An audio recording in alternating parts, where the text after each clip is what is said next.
First of all, I'd be honest that we need additional revenue. Right now, the T doesn't have the resources that it needs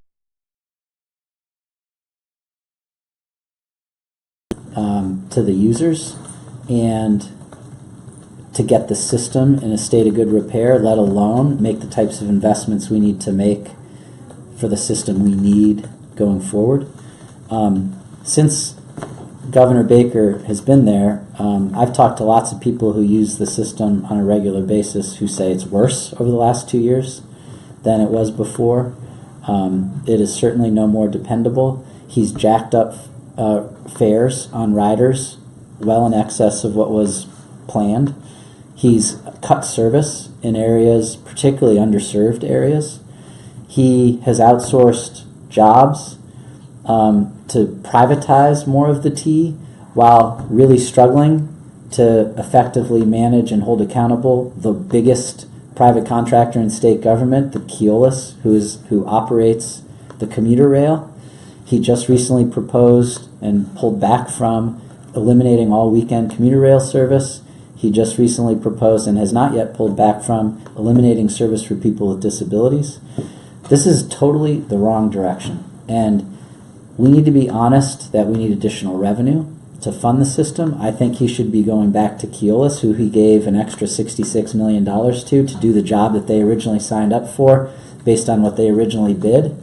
Redeploy that money to support sustaining services for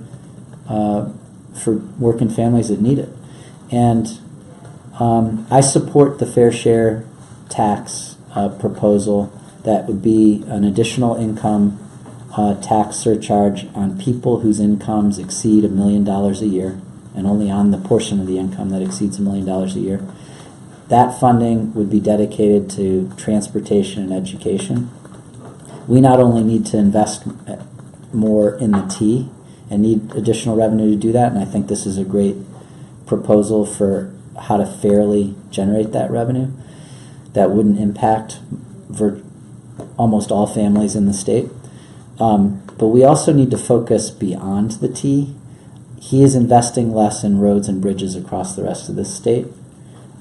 He has not moved the needle on regional transit authorities, where I understand in most cases fares have also gone up.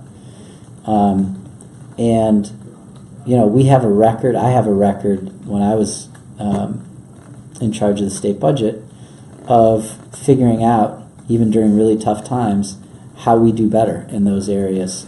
Structurally deficient bridges, I designed the program to do an accelerated bridge program to invest $3 billion over 8 years in finally turning the needle in the right direction on reducing the number of structurally deficient bridges across this state. Now, under the Baker administration, it's going the wrong direction again. So I think the western part of the state has gotten the shaft for decades when it comes to transportation funding, in large part because of the way the Big Dig financing was structured. I'm